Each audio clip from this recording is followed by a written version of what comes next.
Hello, everyone, and welcome back to Tyranny. It has been too long since we have been back to this game, and I just took a moment, getting myself sorted out and looking at things, and I noticed this missives thing. I did not notice it before, but I noticed it now, and I want to take a look at it. So I've got a missive on the subject of the spires, and so I got. My dear Marinelle, the court is all abuzz with the news of the Civil War. Representatives from the chorus and the disfavored are having little shouting matches in front of Tunon. The petitioners to the court seem swept up in talks of who will crush whom, and if and when Tunon will bring down the gavel and stop the fighting.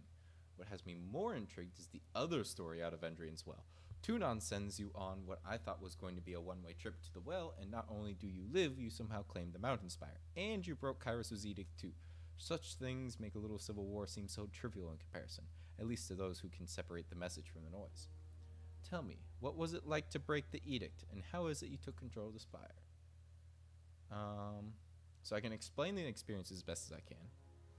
Respond with questions of my own, or downplay the events. Um, you know, so this is a Fatebinder Rogalis. Um, you know, I I'm an honest guy. I would never I would never try to mislead someone per se. But I definitely wouldn't exaggerate anything. I don't know. Let's see here. As I remember, I was playing a fairly honest guy, trying to be balanced, but I was favoring the chorus a bit, but now I have a lot of evidence against the chorus. Well, I don't know. I feel like I would try. I feel like after just realizing that everything is not as it seems, I would try to be coy and respond with questions of my own. All right, dear Rogalis, did you? Oh, I can look at it and see what I got. Okay, did you know what the wording of the edict would entail? Did you advocate that I be sent on what was likely to be a one-way journey? Your questions seem to imply that my actions at Vendrian's Well were orchestrated when they were, in fact, the product of me responding to a chaotic situation. Nothing more. Dealing with two petulant, disagreeable archons occupied what precious time I might have spent undermining Kairos. What? How about you telling me what you know first? You were the one who taught me the value of never being tricked into self-incrimination, and how could I possibly argue with that sort of wisdom? Oh, the sass is real. Let's see here. We'll explain the experience. Dear Regalis, Kairos. This simply said that an agent of the Overlord must claim Ascension Hall before Kairos' Day of Sorts. The only thing I consciously did was take charge of the battle to claim Ascension Hall. My claiming of the spire happened just moments after I felt the edict's grip release. The floor of Ascension Hall gave way, unearthing a glowing pattern buried beneath. As for how I actually claim the spire, it is perhaps a mutual bond. Atop the spire is an old structure, a twin-tined edifice. I'll include a sketch on the back of the parchment. This structure spoke to me in sensations and images, and it seemed to respond to my presence in some limited capacity. That is what happened as best as I think I can describe it. Does any of this sound familiar or bring to mind any old stories or rumors? That could get me more information, which I do like. Downplay the events. Usually quite difficult for me to give me too much credit, but it sure sounds like you're implying my claim on the spire was premeditated or even intentional. My only goal in Vengeance Well was to stay alive, to not let the Archon's indecision cause the execution to come to pass. Ascension Hall needed to be taken, and I made it happen, both because it was my duty and because I generally prefer to live. My claim on the spire coincided with the breaking of said edict. Perhaps breaking the edict caused the mystic surge that triggered the spire, or perhaps Kairos knew this would happen, and such knowledge tempered the wording of the edict. I can offer you only these speculations. I like this one. This sounds like a good way to word it. I do like the idea of getting more information, but I like the wording on this one. Let's send it. Haha, correspondence course. Nice. So an achievement popped up. You guys didn't see it, but it was called correspondence course. So, it's a thing. I'm not playing on hardcore, so I don't think any of these achievements count. So So yeah, and with that, I do believe at the end of last episode, we were trying to decide where to go next. And let's go check my journal. Journal. I have the seats of power, so I need to get more of those, but not right now. I just got one. So let's see here. This is gather evidence. So I should go to travel to Cacophony. That should be my next place, because I feel like that's going to be where I find my evidence against the Graven Ash, if there is any to be had, which I suspect there is. Oh, there's the Sunset Spire over there. I could take that, but not right now. I will take that next. I want to advance the main plot a little bit. I feel like that's gonna benefit me. Ooh, crystals.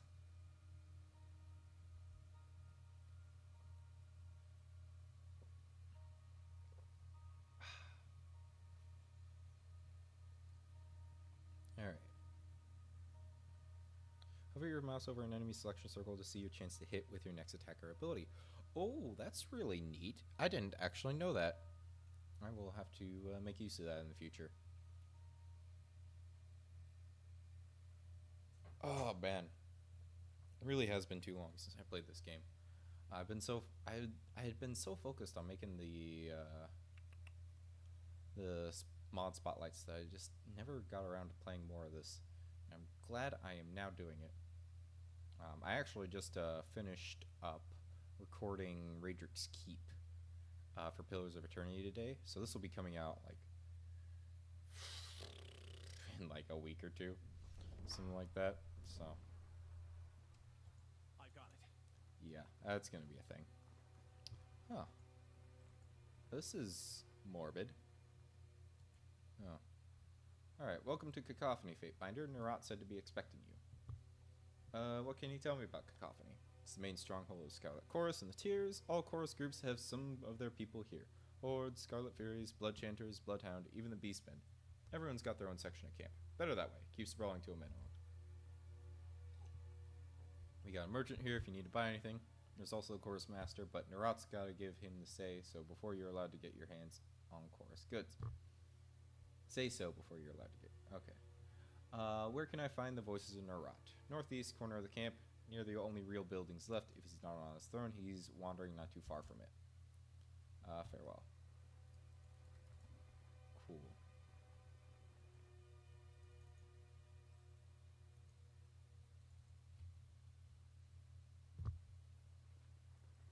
Oh, before I go anywhere, since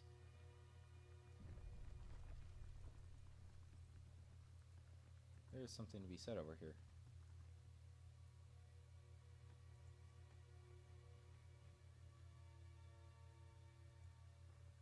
Beastmen, eh? Alright, let's go. Just go talk to the voices in Nerat. Traitorous shum bitch that he is. Probably. The voices in Nerat regards you with an unreadable expression. Putridity, it is the fate of all, and yet so many of us are obsessed with making every waking moment leading up to it a fresh new misery. Is that our favorite Fatebinder? If you had not guessed, we were contemplating the outcome at Vendrian's Well. As if proclaiming and resolving the same edict weren't impressive enough, you found the temerity to reject Graven Ash and support our right to conquer these lands. You deserve a just reward when this is over, but it's too early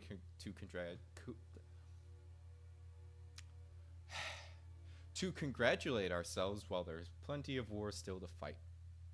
Oh my god, tongue, please obey. Ugh, what do you need to know? We're dizzy with answers.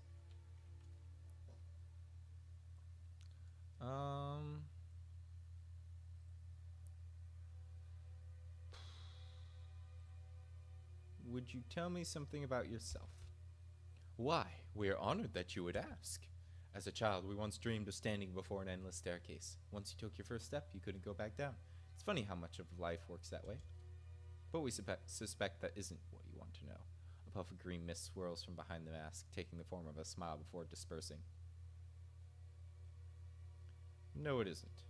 We are the Archon of Secrets, but call us whatever you want. Stories are our real trade. Take it from us. Everyone has a story, and all are welcome in our Hall of Wonders. He taps the side of his head. You'll have to excuse us if we ever seem not ourselves. Sometimes our stories bubble over the sides of the pot and spill through our mouth. Not to worry, it happens to us all.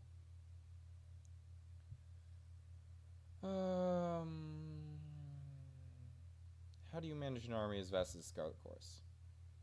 They manage themselves, of course. Men and women of grit rise in the ranks to become gang bosses when they take too many wounds or their swords grow too heavy. Another boss claims their rightful place. In all our years, we never granted a promotion. Conscripts and slaves are free to elevate their rank or make up ranks as they go. The only condition is that they have the strength to defend the spot they carve out for themselves.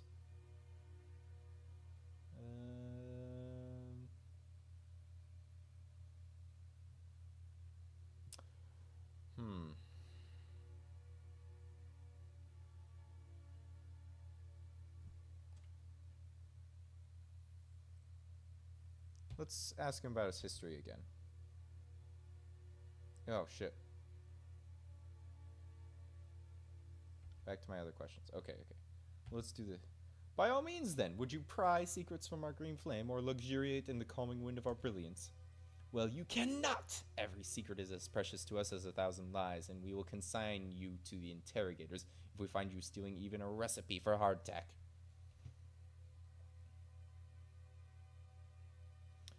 Should I ask him if he's insane, or I don't wish to steal your secrets, only learn from your brilliance? I feel like sucking up to him would help, but he is insane. Are you insane? Is that why you can't answer a simple question? Yes, that's what I should do.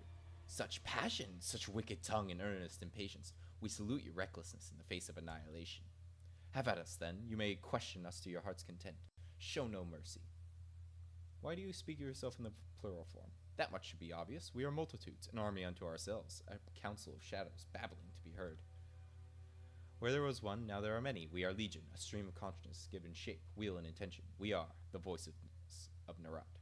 Your body, the green flames. Why? We are greater than your confines. No stable form can house our magnificence. The flames about his neck flare out to form a regal collar. No mind could house our intellect. No body could entrap our skill. We are an all-consuming fire, unfixed and resplendent.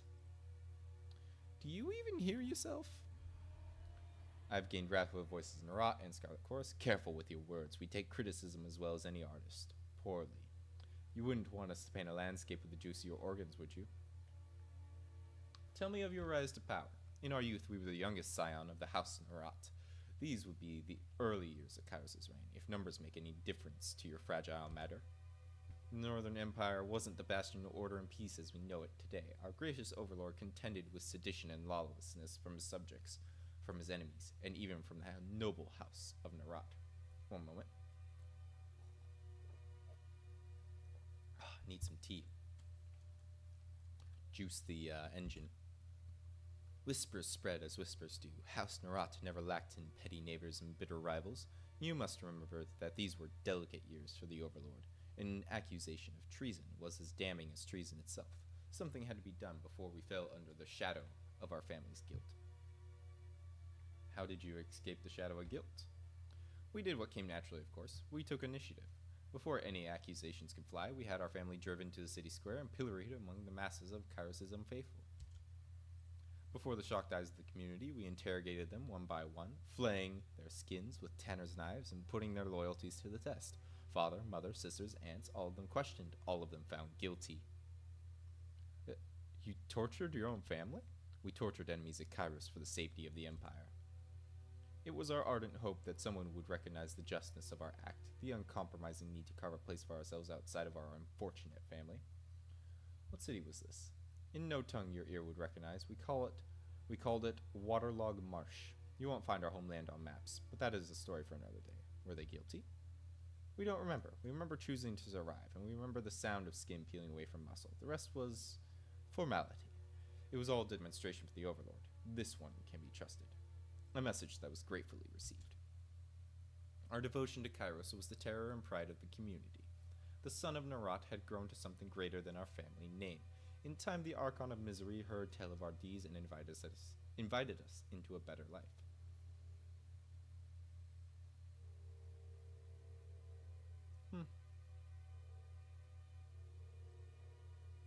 House Narat did need to be cleansed of treachery. If you truly believe so, then you are beginning to think like an Archon. You said the Archon of Misery offered a better life. He took it upon himself to be our instructor. He taught us the beauty of agony, how to slide the knife just so, how to divide flesh with no mortal wound, and how to inflict waking nightmares upon our foes. No more of our clumsy, blood-soaked efforts for spectacle. True torture is a sensory performance, staged for an audience of one. He made us an artist. We were proficient at our work. Our names spread beyond the boundaries of the child empire as people whispered it in private or shrieked it in fear. Whole galleries were erected to display our accomplishments, which were studied and interpreted by head-scratching scholars. Our talent with the blade, rope, and saw grew so renowned that Kairos' faithful and unfaithful alike believed we could steal truths from their minds with little more than a stare. And in time, life imitated art, such as the beauty of Kairos' domain, that the remarkable reign over the mediocre and their talents are recognized, nourished, perfected. Back to my previous questions. I want to ask about your power. You are a remarkable person. We must concede to your flattery, but we can't boast as anything as credible as power, can we? And they say you're an interrogator without equal. What's your secret? Okay, through powers you can't begin to understand, the voices of Narat steals the minds and knowledge of his victims. You know this happened often during the campaign against the Tears. What he gains from this ability beyond his apparent madness is anyone's guess. You know better than to ask him about it directly. So I should not pick this. Have you ever tried to absorb another Archon? Or what happens after you interrogate someone? It's a transcendent experience. The subject and I, we grow to trust, depend upon, and even love each other. We have long since learned that pain and the intensity of our conversation make strange bedfellows. Applied together, anything can happen. Alright, you never know. One day you might experience it yourself. Have you ever tried to absorb another Archon? It amuses us to no end that you would bring that up. A brave question, full of meaning, of questions, of challenge. The Archon makes a determined fist and stares at you. We had the occasion to execute an Archon or two when Blood and Mark was unavailable. Blood and Mark is Kairos' knife in the shadows. Oh, okay, yeah. This was all within the limits of the law, you understand. Someone gets an inflated sense of self-importance and decides to start their own small empire, and we step forward to volunteer our services. The experience was always less fulfilling than we had hoped. Their personality succumbs to us, but none of their power. A waste of potential, we call it. Is your knowledge limitless? What a question! We know many things beyond the purview of disgusting farmers and merchants. You'll find outside of our vaunted stronghold much more than any of them could learn in 100 lifetimes. When you know as much as we do, this much will seem obvious. He leans uncomfortably closer to whisper. Nothing is limitless, child. Okay, let me ask about something else. Well, I feel like talking strategy is what's gonna get me next. Of course you have questions. We'd be disappointed if you didn't have any. Our first priority is to humiliate that piss bucket Graven Ash, and we'll have a better chance of it once every corner of the Tears is wearing reds. Do you see our design, Fatebinder? Does our madness complement our method? We will invite every man, woman, or child who draws breath and occupies his fingernail of a peninsula to join the Scarlet Chorus.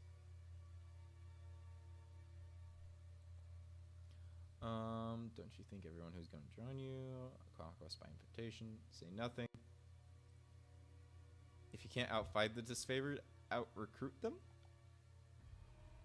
Ooh, gained wrath. Insult our strength at your own peril, good Fatebinder. We could dismantle the disfavored if we wanted to, at any moment, but we must not be distracted by bloodshed. We must focus on unification. Conquest is a delicate matter. It needs feeding, watering, soft caresses, a lullaby before bed. We will invite the leaders of the resistance to join us. If we have their leaders, the people will follow. You will bring them to us, yes, chiefs and the assets of chiefdom. As for how you factor into these plans, that is, in part, up to you. We have many ingots in the fire. It's more of a question of what piques your interest. A document of great power, the Silent Archive rests in the burning library. The archive is said to hold many secrets, any of which we can twist to our advantage. One of our gang bosses, the censor, seeks the entrance to this queenly treasure. Aid her in the search and dispatch her back to us with any findings. Tunon's arcane smiths set up shop in Lethian's Crossing. With simple ore dredged from the heart of Taradas, they can assemble wondrous crafts of iron. Our intellect swells overfull with secrets, yet we are ignorant of the iron secret. Seek out the Fortbridge bound and their master, who even now makes for Lethian's Crossing. Have her sent to Cacophony. I will guarantee her protection and safeguard her knowledge. An artist such as herself needs to be shielded from the perils of war. According to the whispers of our spies, a graybeard by the name of Elgium may be able to tell you more. We are nothing if not receptive to the wisdom of ages. Report us when you're finished. Our intelligence may be of use to you.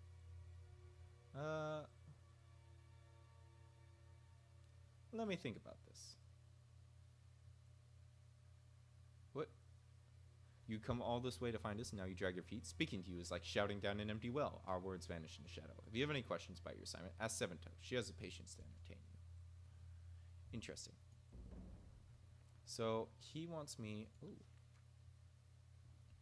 On the subject of spires again. He wants me to do stuff, but I don't want to do stuff for him.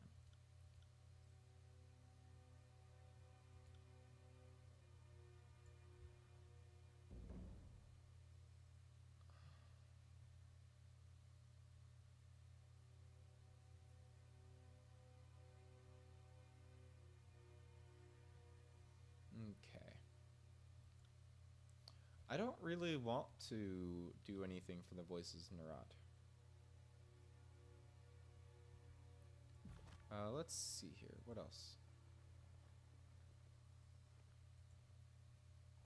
Guards me then. Welcome back, Fatebinder.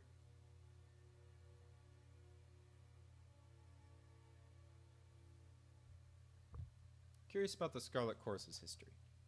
And why wouldn't you be? Rest a spell and let our words wriggle among the chaos of your imagination. Great uninformed think.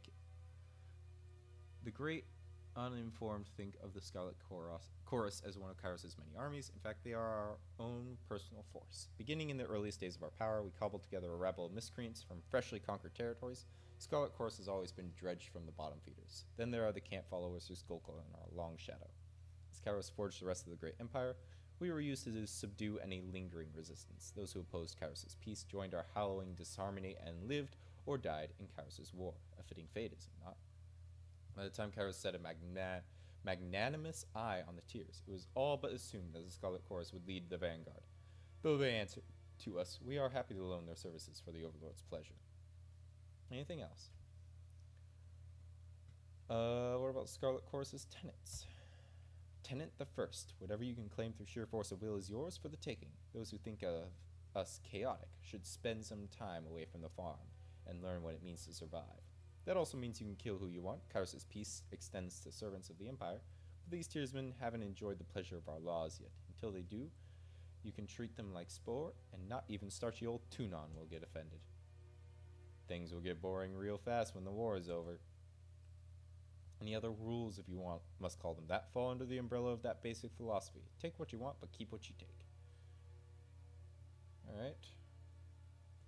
Farewell. Well, I've spoken to him.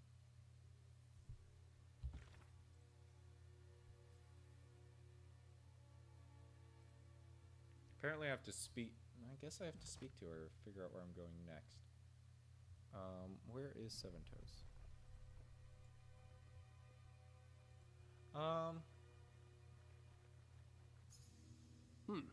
Have a look here. Huh. I don't know, I'm intrigued to say the least. Hail, Fatebinder. Their voices in Rot ordered me to answer any of your pestering questions, so I guess that's what I'm here to do. Not that I'd call a lieutenant's work. Not what I'd call a lieutenant's work, but I'm not here to question the voices. You're clearly going places in the world, Seven. You should take pride in that. First looks the lieutenant up and down with an approving nod. She bows. It feels like a century since we ran together in Old Azir. You had more hair. I had all 10 toes, and better balance to boot. I always saw myself as more of a gang boss, but in the end I carved out this cozy little niche for myself. By the time this war is done, we'll be unrecognizable, either lining a mass grave or leading forces from the rear. Isn't that right, big boy? She glances up at Barrick and jabs his breastplate. It's true that I no longer resemble myself, but under this armor I am still every bit the northerner who Ash recruited. Some things will never change. So what do you need from me? What do you think? The voices in her eye. He's the boss. He calls shots and I follow. I don't ask a lot of questions. She glances around, uncomfortable. I'll say this much. You don't want to insult him, especially when he's going on about his art. She takes that sort of thing personally. Not that you could really tell under that great bronze helmet of his. I have questions about my first task. Go on, Ed. Can't have you doing the voice's bidding uninformed. He's not what you'd call a He's not what you call a perfectionist, at least by our understanding of the word, but he likes to have his orders understood. Burning Library. He used to be known as the Vellum Citadel. It's not a pretty sight since Kaz's edict of fire burned up the old Sage Fortress and made the treasure inside damn near unreachable to anyone. That won't stop the censor from trying. We still find reasons to fight for that flaming hole in the ground. There's something called the Silent Archive that the Voices seems to think he can recover. Even if we pulled some books out of that inferno, I can't think of anyone but him who could read them. Tell me about the Silent Archive. Hey, what do I know? Considering the place is a library, I guess we're talking about a book, or many books. Go find a sage and beat it out of them if you're so curious. That certainly won't be necessary. The Silent Archive is a centuries-long passion project of the school in Quill, a magical repository of knowledge that generations of sages have built upon over the ages. And no, I was never allowed to see it. 30 years of service and I still need another decade to be considered for the initiation. Let me ask you something else. Suppose I'm here for your convenience. Go on then. Looks like I'm bound for the Burning Library. I don't envy you the task, no matter what you find there. Good hunting. Alright, and with that, I have a level up to do. I suppose I'll knock that out real quick. Oops. Let's see here. Spell strength seems pretty good, so we'll grab that. And I got talents to spend.